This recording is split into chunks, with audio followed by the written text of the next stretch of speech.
Assalamualaikum warahmatullahi wabarakatuh.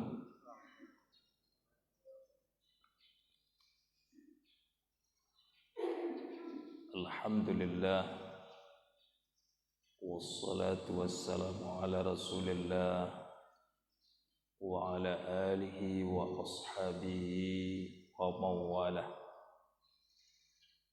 Ashhadu an la ilaha illallah wahdahu la syarika lah wa ashhadu anna Muhammadan abduhu wa rasuluh sallallahu alaihi wasallam la nabiyya ba'dah. A'udzu billahi minasy syaithanir rajim. Bismillahirrahmanirrahim. Alif lam mim.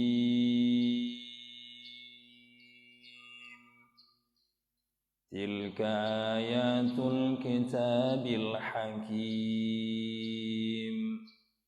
Hudan wa rahmatan lil muhsinin. Alladzina yuqimuna as-salata wa yu'tuna az-zakata wa hum bil akhirati hum yuqinun.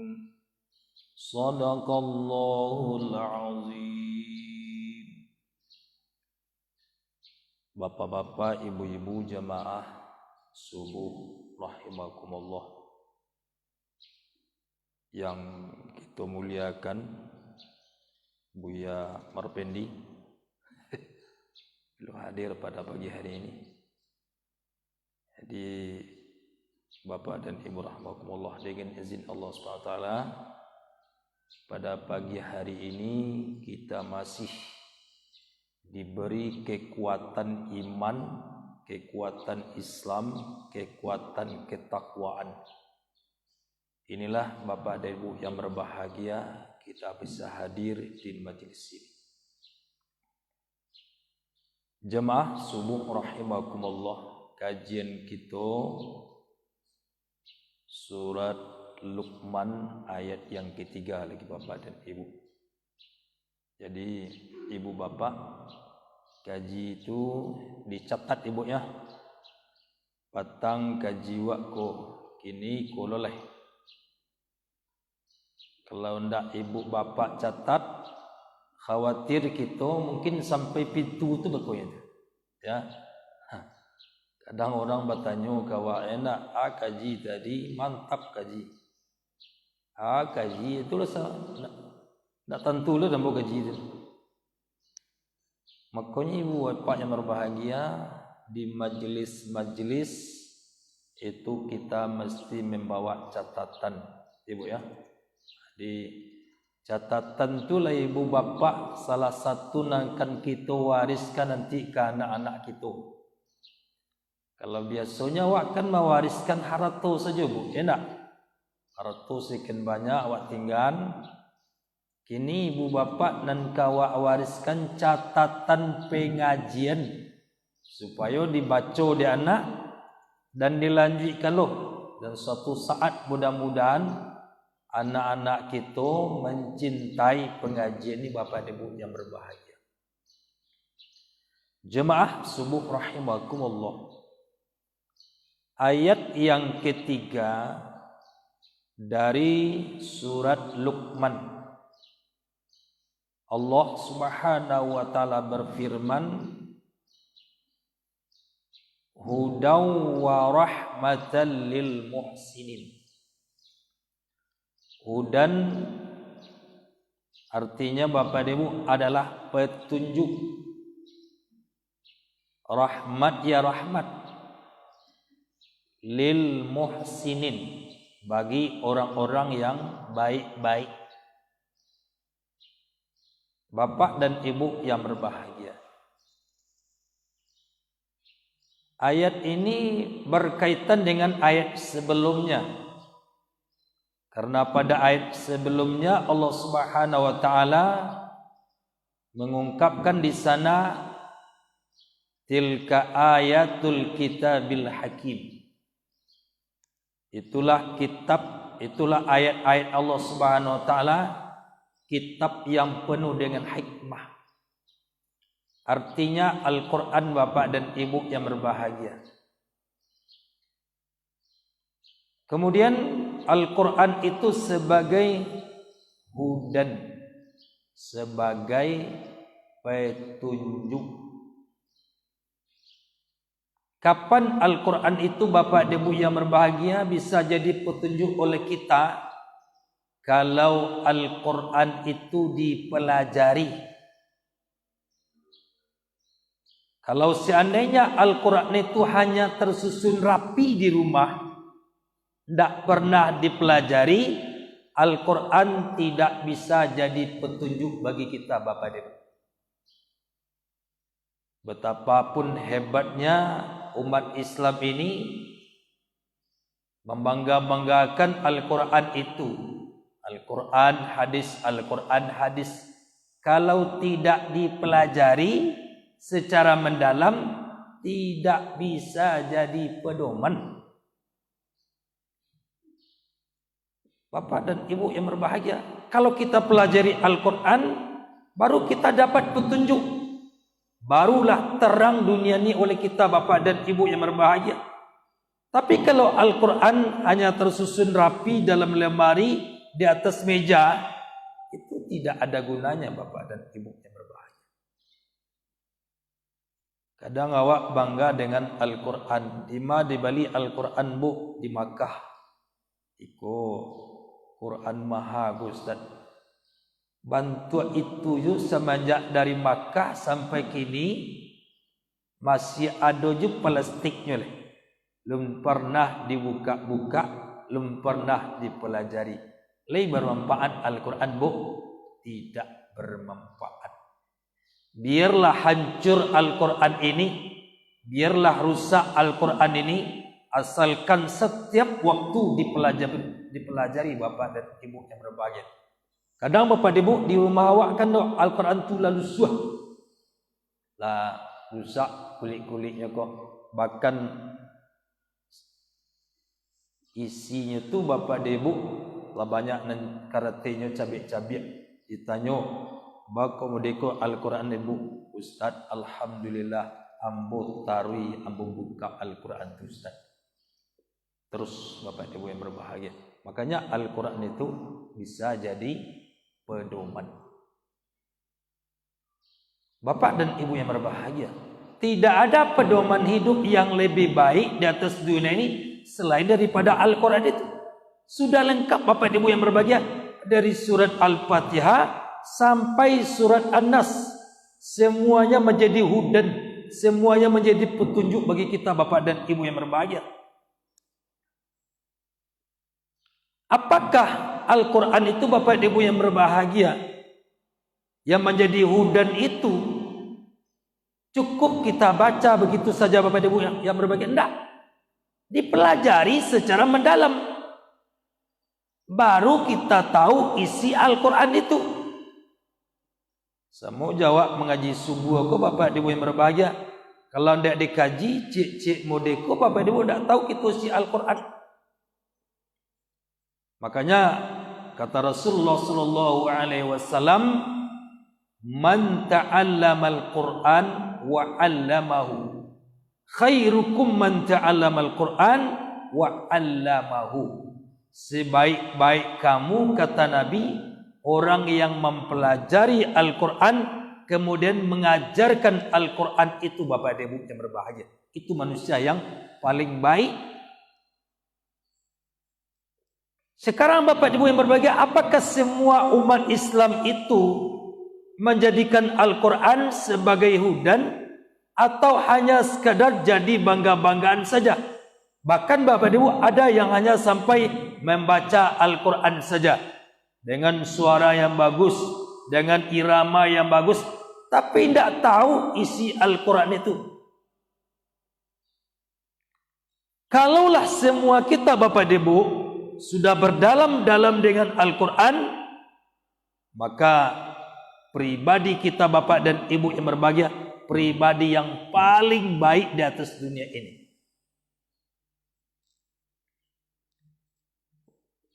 Hari ini Bapak dan Ibu yang berbahagia, Al-Quran itu belum lagi Bapak dan Ibu dijadikan sebagai pedoman yang sangat sempurna, belum lagi Bapak dan Ibu yang berbahagia. Kalau di dalam Al-Quran itu Bapak dan Ibu yang berbahagia, urusan pribadi, urusan masa rumah tangga, urusan masyarakat, urusan bangsa dan negara ini ada di dalam Al-Quran semuanya Bapak dan Ibu. Coba tanya Ibu, ada Al-Quran menyuruh kita mencuci tangan, Bu? Ada, Bu? Ada. Itu di luar itu kan banyak cuci tangan, pakai masker, jaga jarak. Ya, Bu? Al-Quran menyuruh kita cuci tangan. Beda, Bu ya? Beda. Kalau cuci tangan di situ dari mana dasar enggak tahu kita. Ibu ya. Tapi kalau cuci tangan di dalam Islam itu adalah perintah Allah Subhanahu wa taala. Sampai Bapak Ibu cuci tangan pun diperintah oleh Al-Qur'an. Hal-hal yang kecil, hal-hal yang ringan sampai kepada persoalan-persoalan yang besar Bapak Ibu yang berbahaya ada di dalam Al-Qur'an itu semuanya. Oh, persoalan negara ada dalam Al-Qur'an. Persoalan politik ada dalam Al-Quran. Masalah ekonomi ada dalam Al-Quran. Masalah kesehatan ada dalam Al-Quran. Ada masalah kesehatan dalam Al-Quran, Bu? Al-Quran menyuruh kita puasa supaya kita sehat. Ada dalam Al-Quran persoalan kimia, ada fisika, ada biologi, ada matematik, ada Ibu. Hanya dikecilkan Al-Quran itu tidak sempurna Bapak dan Ibu yang berbahaya. Cuma kadang-kadang awakku kalau lah dapat satu ilmu, awak lah merasa santiang, merasa hebat. Ada yang menguasai fisika. Sadarlah Bapak Ibu yang berbahagia bahwa fisika itu dari Al-Quran, kimia dari Al-Quran, biologi dari Al-Quran, matematik dari Al-Quran. Cuma anehnya, Bu, ini guru matematik tapi tidak tahu ayat Al-Quran. Aneh, Bu ya, aneh. Ibu guru matematik, Bu, yuk. Laya dosa kui pawai matematik jo Al-Quran, Bu. Di mana Ustaz? Di mana do matematik dalam Al-Quran? Begitu ndak mau mendalami Bapak Ibu yang berbahagia. Laya do matematik dalam Quran, Bu. Contohnya, Bu, pembahagian harta warisan. Ya, Bu. 1/2, 1/3, 1/4, 1/5, 1/8. Bu ya. Itu matematik, Bu. Matematik itu dari Al-Quran. Biologi itu dari Al-Quran. Tentang penciptaan manusia. Bapak dan Ibu yang berbahaya. Begitu lengkapnya Al-Quran sebagai hudan, sebagai petunjuk. Bacalah Bapak Ibu yang berbahagia. Al-Quran berbicara masa lalu, Al-Quran berbicara masa sekarang, Al-Quran berbicara masa yang akan kita lalui. Alun sampai kita ke akhirat Bapak Ibu yang berbahagia, lah dibicarakan oleh Al-Quran. Begitu Al-Quran sebagai hudan, sebagai petunjuk Bapak dan Ibu yang berbahagia. Ajama'a rahimakumullah. Orang yang akan mengajarkan Al-Quran ini Bapak dan Ibu yang berbahagia juga sekarang dari hari ke hari tidak berapa lagi Bapak dan Ibu. Kemarin meninggal salah seorang ulama kita. Siapa, Bu? Syekh Ali Jabir. Ya, Bu. Nampak deh, Bu, kalau di TV begitu dia mengajarkan Al-Quran kepada anak-anak. Bapak dan Ibu yang berbahagia. Ketika beliau meninggal, beliau wafat, Bapak dan Ibu yang berbahagia, semua orang berduka, mengucapkan inna lillahi wa inna ilaihi raji'un. Bersedih. Tanya kawan nak perasaan ibu bapak meninggal ulama kita Syekh Ali Jaber bersedih Ustaz. Itu saja keluar di HP ibu. Innalillahi wa inna ilaihi raji'un. Sambut luar biasa. Yang terbagi luar biasa. Tapi jemaah rahimakumullah, apa yang mesti kita tangkap dari berpulangnya ke rahmatullah Syekh Ali Jaber itu? Apa ibu bapak berbahagia? Satu pelajaran yang paling berharga. Apa bapak ibu? Terkait dengan Al-Quran. Beliau 12 orang baru saudara, 10 orang hafal Al-Quran. Anak awak baru orang bersaudara di rumah, lai bara orang hafal Quran ibu bapak. Coba bapak ibu renungkan.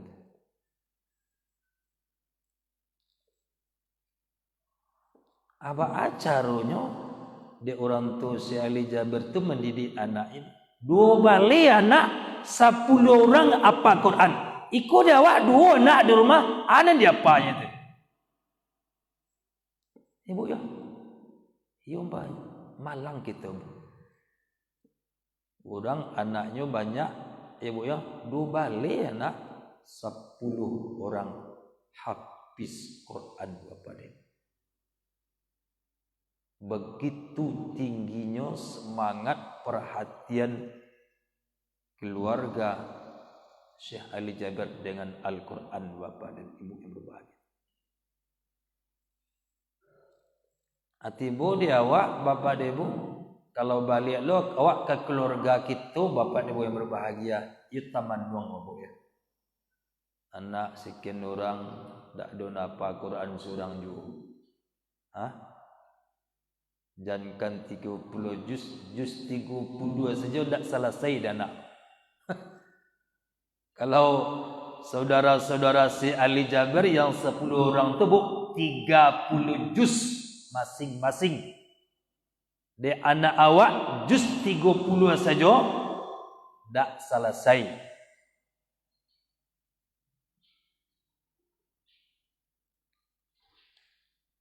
Bukan hanya menghafal bapak ibu yang berbahagia, bahkan kalau kita lihat lagi jamaah rahmatullah, saudara-saudaranya itu paham dengan Al-Quran, mengerti dengan tafsir bapak dan ibu yang berbahagia, tidak sampai menghafal saja.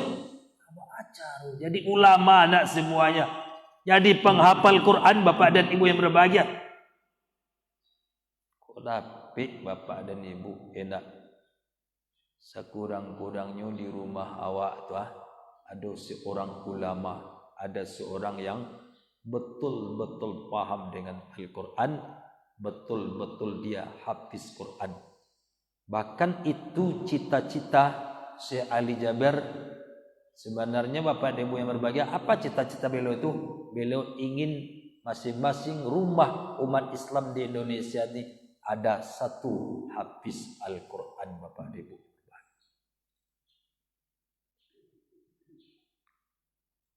Kalau sudah menghafal Quran, bapak ibu yang berbahagia, otomatis sudah menjadikan Al-Quran sebagai hudan, sebagai petunjuk.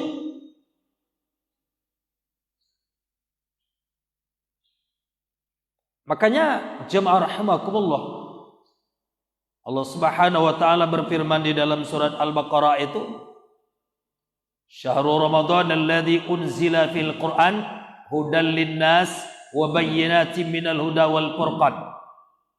Al-Quran diturunkan oleh Allah Subhanahu wa taala, kata Allah Subhanahu wa taala, hudan linnas sebagai petunjuk, sebagai cahaya, sebagai penerang bapak dan ibu yang berbahagia. Dikala Al-Quran itu sudah dijadikan sebagai petunjuk, maka jelas oleh kita bapak dan ibu yang berbahagia, mana yang halal, mana yang haram, mana yang hak, mana yang batil, mana yang perintah, mana yang larangan, ini boleh, ini tidak boleh. Itu semuanya Pak Ibu yang berbahagia karena kita berpedoman kepada Al-Quran. Apakah ulama saja Bapak Ibu yang berbahagia mempelajari Al-Quran? Tidak. Semua kita Bapak dan Ibu yang berbahagia, pemimpin, penguasa, rakyat, ulama, siapa saja mesti berpedoman kepada Al-Quran Bapak dan Ibu. Bagaimana menguasai negeri ini? Mesti dengan Al-Quran. Bertanyalah kepada Al-Quran, Bapak Ibu yang berbahagia. Tidak bisa bajunya awak saja, Bapak Ibu yang berbahagia. Tidak bisa umat ini diatur dengan hawa nafsu. Umat ini diatur dengan wahyu, Bapak dan Ibu yang berbahagia. Bawalah umat ini ke jalan yang lurus. Bawalah umat ini ke jalan Allah Subhanahu wa taala dengan apa? Dengan Al-Quran. Bumikanlah Al-Quran ini, Bapak Ibu yang berbahagia. Makanya kata Rasulullah sallallahu alaihi wasallam, "Nawwiru buyutakum bis-shalah wa tilawatil Qur'an." Kasih cahayalah rumah kamu dengan salat dan bacaan Al-Quran. Kalau di rumah kita, Bapak Ibu yang berbahagia, banyak orang yang salat, banyak orang baca Quran di rumah itu akan bercahaya, Bapak Ibu. Jadi cahaya rumah kita itu bukan lampu yang indah-indah. Tidak. Cahaya rumah orang beriman itu adalah salat dan bacaan Al-Quran. Kemudian Bapak Ibu yang berbahagia, apa lagi? Perhiasan rumah itu apa? Bacaan Al-Quran. Kalau kini orang menghiasi rumah juga bungo. Bungo diletakkan sini. Di luar bungo, di dalam bungo, Al-Quran tak dibaca. Bu ya. Jadilah kadang-kadang manusia ku antu bungo ke saudara. Bungo diperhatian taruh anaknya tak disuruh apa Quran. Kini lah mulai batuka pengana manusia Pak. Bungo disiram-siram taruh, dipelok-pelok di barasian-barasian. Perhatian taruh itu. Al-Quran anak, solat anak, pendidikan anak kurang diperhatikan. Itulah banyak. Lah mulai kini buat apa yang berbahagia. Lah beralih ke situ. Setiap orang batanya kawa, bungo taruh cerita tu apa yang berbahagia. Padahal kata Nabi, al-ummahat madrasatul ula. Ibu-ibu ini pendidik yang paling hebat di rumah tangga. Mendidik anak dengan Al-Quran, mendidik anak dengan hadis-hadis Rasul, mendidik anak dengan ilmu-ilmu keislaman. Itu yang penting Bapak dan Ibu yang berbahagia. Kini ibu-ibuku lebih banyak mengurus bungo daripada mengurus anak. Mengurus pendidikan Al-Quran itu Bapak dan Ibu yang berbahagia. Kapan anak itu akan menjadi hafiz Al-Quran? Kadang tentang jadi apa Bapak Ibu yang berbahagia? Enak. Kalau anak mengaji, barang anda uang ngaji. Kini uang ngaji anak di Kota Bukit Tinggi berapa? 30.000. Kini bali bungo 3 juta. Kadang uang ngaji itulah berbulan-bulan tu tak dibayar-bayar. Enak. Eko bali bungo tiap sebentar, tiap hari Bapak Ibu yang berbahagia. Jemaah rahimakumullah. Kapan kita mencintai Al-Quran itu secara benar Bapak Ibu yang berbahagia? Kalau pola pikir dan cara kehidupan kita ini dari hari ke hari tidak mendekatkan diri dengan Al-Quran itu Bapak dan Ibu. Makanya kata Rasulullah SAW, hiasilah rumah kamu dengan Al-Quran. Kasih cahayalah rumah kamu dengan Al-Quran. Jemaah subuh rahimakumullah. Dan kadang-kadang pun Al-Quran itu hanya dibaca ketika orang sudah meninggal. Ya Bu ya. Barulah kalau lama meninggal orang carikan kemari Al-Quran. Cari Al-Quran ke Masjid Al-Falah. Pinjam Al-Quran ke rumah kawan. Baca surah Yasin. Sampai itu situ saja. Kalau diantar maikku ke dalam kubur, Al-Quran tak dibaca di rumah ni. Kapan Al-Quran akan menjadi hudan Bapak dan Ibu yang berbahagia? Kalau kita masih seperti itu. Bahkan jemaah rahimakumullah, ada lagi Al-Quran itu hanya sekadar diirama-iramakan dengan irama yang bagus-bagus. Sementara orang yang membaca Al-Quran itu tidak ada niatnya untuk menegakkan hukum Al-Quran itu Bapak dan Ibu yang berbahagia. Makanya di dalam Islam ini Bapak dan Ibu sudah lengkap ya.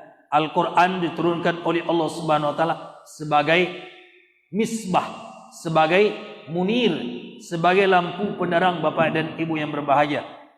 Maka umat Islam itu apabila mereka tidak berdalam-dalam dengan Al-Quran, mereka akan ditinggalkan oleh Al-Quran itu Bapak dan Ibu yang berbahagia. Kalau kita jauh dari Al-Quran, Al-Quran akan berangkat dari diri kita masing-masing. Contoh dan ketik saja Bapak dan Ibu yang berbahagia. Apa? Kalau awak tak biasa membaca Al-Quran Bapak dan Ibu, ya, lidah kita ni akan berat membaca Al-Quran suatu saat. Bahkan bacanya banyak salah-salah. Itu Bapak dan Ibu yang berbahagia. Ujilah Bapak dan Ibu. Kalau tak awak rutin ke tiap malam baca Quran, suatu saat ada orang meninggal, Bu. Ya tak? Baca surah Yasin di sinan. Dengarlah ibu bapa orang baca surah Yasin tu. Yasin, Quranul Hakim, innaka minal mursalin. Kadang-kadang baca Quran tu sambil menangis loh. Tak mengertinya isi Al-Quran menangis loh, Bu. Boleh menangis, Bu, boleh. Tapi tahu awak isi Al-Quran tu. Saya lihat ibu bapa berbagai ketika imam di Masjidil Haram, di Masjid Nabawi, ada mereka baca ayat, ada makmum yang menangis. Bakal menangis, dia tahu isi ayat yang dia baca di imam. Kalau orang awak baca Quran, baca surah Yasin tu, Bu, ya, sedang menangis baca surah Yasin. Tanya mana isi Al-Quran tu, Bu, isi surah Yasin. Tak tentu kamu menangis saja, satu-satu je menangis. Akunya sedang membaca Quran, Pak, menangis. Apa? Yasin wal Qur'anil Hakim. Ima ada yang memerintahkan model itu Bapak Ibu yang berbahagia. Tidak ada. Baca Al-Quran itu baik-baik. Bahkan dari hari ke hari bacaan Al-Qurannya sudah mulai menurun kualitasnya. Menurun Bapak Ibu. Kalau tidak percaya Bapak Ibu, ujilah bacaan Quran anak-anak awak nak khatam Quran. Sebab anak kalau lah khatam Quran tu tak ada baca Quran dia. Ambo Bapak dan Ibu setiap tahun mau uji bacaan Quran anak-anak. Kau kan masuk sekolah tu kan diuji baca Quran. Kadang Bapak dan Ibu diserahkan juga awak apa? Apa piagam khatam Quran, Ustaz, kau piagam khatam Quran. Tak, dia Ustaz dan para lu adalah tolong baca Al-Quran. Tak biar tak perlu piagam Al-Quran. Piagam khatam Quran, Bu. Anak perlu dengar bacaan Quran anak tu. Anak awak tamat SMP, tamat sanawiyah, cuba dengar baca Quran Bapak Ibu yang berbahagia. Juga kamu masuk man le tu. Juga kamu masuk SMA le tu. Coba simak baca Quran Bapak Ibu yang berbahagia. Itu banyak yang salah-salah. Kenapa? Karena tak diulang-ulang Bapak Ibu yang berbahagia. Tak diulang-ulang. Makanya jamaah rahmakumullah, ambo dapat amanah setiap hari Ahad itu, ya, menyimak kaji dan tua-tua ko, Bu, mulai jam 8:30 sampai jam 10. Ambo simak kaji nang gaik-gaik ko. Satu persatu membaca Bapak Ibu yang berbahagia. Kiranya jamaah Allah adonan santiang-santiang baca Quran. Kenapa? Karena memang ada bapak dan ibuku setiap malam baca Quran terus. Ada je bapak dan ibu yang berbahagia baca Qurannya lah rusak dan binasa. Panjang, pendek, badanguang, tak jaleh le bapak dan ibu yang berbahagia. Kenapa? Karena Al-Quran itu tidak dibaca-baca lagi. Bapak dan ibu yang berbahagia. Inilah di masyarakat. Jemaah rahmakumullah, kita kutip di dalam penjelasan ini dalam kitab Safatul Tafasir, hudan wa rahmatan lil muhsinin, hidayah wa rahmah lil muhsinin. Bahwa Al-Quran itu merupakan hidayah, merupakan petunjuk. Seandainya Bapak dan Ibu yang berbahagia, Al-Quran tidak dijadikan sebagai hidayah, tidak dijadikan sebagai petunjuk, gelaplah kita selama hidup di atas dunia ini. Kita tidak tahu lagi Bapak dan Ibu, mana yang halal, mana yang haram, kita tidak tahu. Kenapa tidak tahu? Karena kita tidak dapat hidayah, tidak dapat petunjuk. Kemudian jemaah rahmakumullah, wa rahmatan lil muhsinin, menjadi rahmat, menjadi rizki, menjadi kebaikan bagi siapa? Bagi muhsinin, bagi orang-orang yang berbuat baik. Bapak dan Ibu yang berbahagia, kenapa ada hudan, ada rahmatan, kemudian di ujung ayat ada muhsinin Bapak dan Ibu? Siapa yang akan menjadikan Al-Quran sebagai hudan? Siapa yang akan menjadikan Al-Quran sebagai rahmat? Hanya orang-orang muhsinin, orang-orang yang baik-baik, Bapak dan Ibu yang berbahagia. Kalau manusia itu tidak muhsinin, Al-Quran ini tidak ada gunanya. Tidak ada gunanya. Ini yang disinyalir oleh Allah di dalam sebuah ayat, Bapak dan Ibu yang berbahagia. Kata Allah Subhanahu Wa Taala dan terjemahan ayat itu apa? Ada manusia ini, kata Allah Subhanahu Wa Taala, seperti keledai. Tahu keledai, Bu? Keledai itu apa? Itu pangkuik barang, Ibu ya. Pangkuik barang. Ada dibawa de keledai ke, Bu. Dia punggung juga kitab-kitab besar-besar. Ditanyakan ke keledai itu, keledai, ada bawa dia itu. Tidak ada ambo, sekadar membawa saja. Ambo tidak tahu. Ada dia punggung ambo. Kecek keledai itu, Bu. Seperti itu. Dia tidak tahu dah, Bu. Seperti itulah hari ini Bapak dan Ibu yang berbahagia. Orang ada Al-Quran, ada hadis, Bapak dan Ibu yang berbahagia, tapi mereka tidak tahu apa isi Al-Quran itu, apa isi hadis itu. Kenapa seperti itu Bapak dan Ibu yang berbahagia? Karena tidak ada keinginan untuk mempelajari secara mendalam daripada Al-Quran hadis, Bapak dan Ibu yang berbahagia. Maka orang muhsinin setiap saat dia berusaha menjadikan Al-Quran sebagai hudan, menjadikan Al-Quran sebagai rahmat. Hampa hidupnya seseorang itu tanpa Al-Quran. Tidak bermakna kehidupan seseorang tanpa Al-Quran. Tidak ada gunanya hidup manusia di dunia Bapak Ibu yang berbahagia kalau tidak ada Al-Quran. Kemana kita Bapak Ibu di dunia kok kalau tidak ada Al-Quran itu? Sedangkanlah ada Al-Quran Bapak Ibu yang berbahagia, manusia di dunia kok macam-macam juga. Apalagi Bapak Ibu yang berbahagia kalau tidak diturunkan oleh Allah Al-Quran ini. Ini Bapak Ibu yang berbahagia. Makanya jemaah rahimakumullah, kata mufassir, hudau wa rahmatan lil muhsinin. Jemaah subhanallakumullah. Siapakah orang-orang muhsinin itu? Alladzina ahsanul amala, yaitu orang-orang yang memperbagus amal, yang memperbagus pekerjaan keseharian Bapak dan Ibu yang berbahagia. Yang dimaksud dengan amal di sini Bapak dan Ibu tentu yang didasari oleh iman, amal soleh. Salah satu hamba Allah yang dicintai oleh Allah Bapak siapa? Adalah golongan muhsinin. Kalau kita lihat Bapak dan Ibu yang berbahagia dari awal ayat, alladzina yunfiquna fis sarra'i wad dharra wal kaziminal ghaiza wal 'afina 'anil nas wallahu yuhibbul muhsinin. Itu orang-orang yang muhsinin, orang yang baik-baik. Mereka suka bersedekah dalam keadaan senang, dalam keadaan susah.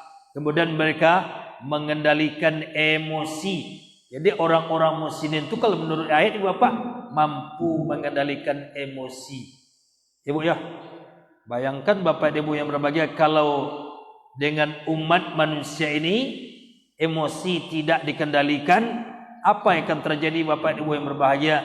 Tak lain tak adalah kemaksiatan pada diri masing-masing. Nabi Muhammad SAW mengendalikan umat dengan jiwa yang sabar. Para khalifah mengendalikan umat dengan jiwa yang sabar Bapak dan Ibu yang berbahagia. Kenapa para pemimpin dulu Bapak dan Ibu yang berbahagia mengendalikan umat dengan jiwa yang sabar? Karena hati mereka, pikiran mereka, perasaan mereka adalah diatur dengan wahyu Allah Subhanahu wa taala. Makanya jemaah rahimakumullah, orang-orang muhsinin itu mampu mengendalikan emosi. Kemudian suka memberi maaf. Nah, ini Bapak dan Ibu yang berbahagia, suka memberi maaf. Wal afina annas. Bapak dan Ibu, orang kalau muhsinin dia tidak dendam. Hatinya selalu bersih, hatinya selalu suci, pikirannya selalu suci dan bersih, jiwanya selalu tenang. Kenapa? Karena wal afina anin nas, suka dia memaafkan siapa saja Bapak dan Ibu yang berbahagia. Makanya jemaah rahimakumullah, jadilah kita sebagai hamba-hamba yang muhsinin itu. Ini dikatakan di sini alladzina ahsanul amala fid dunya, selama hidup di atas dunia ini Bapak dan Ibu yang berbahagia.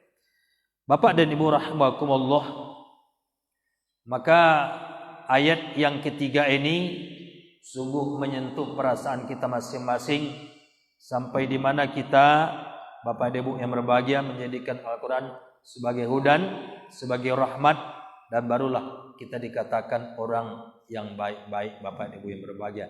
Dikala Al-Quran sudah kita jadikan sebagai hudan dan rahmat itu, Al-Quranlah yang mengantarkan kita ke dalam surga Allah Subhanahu wa taala. Tapi kalau Al-Quran hanya sekadar dipajang-pajang saja, Al-Quran itulah yang melemparkan kita ke dalam neraka nanti Bapak dan Ibu yang berbahagia. Ini yang kita takutkan. Hiduplah di bawah lindungan Al-Quran, dan Al-Quran adalah sebagai petunjuk yang nomor satu di atas dunia Bapak dan Ibu yang berbahagia. Mau membuat keputusan, membuat peraturan, bertanya kepada Al-Quran, maka peraturan itu akan dicintai oleh Allah dan disukai oleh umat manusia. Demikian Bapak Ibu yang berbahagia, ayat ketiga kita sampaikan, mudah-mudahan ada faedahnya, dan mari kita renungkan apa yang terjadi pada keluarga Syekh Ali Jaber. 12 orang bersaudara, 10 orang hafal Al-Quran. Anak awak bara bersaudara dan bara orang yang hafal Al-Quran. Balik ke rumah awak masing-masing, saliak pandanglah anak-anak itu, sia anak-anak awak nan le hafal Al-Quran Bapak Ibu. Ku kaji untuk diri kita Bapak Ibu. Assalamualaikum warahmatullahi wabarakatuh.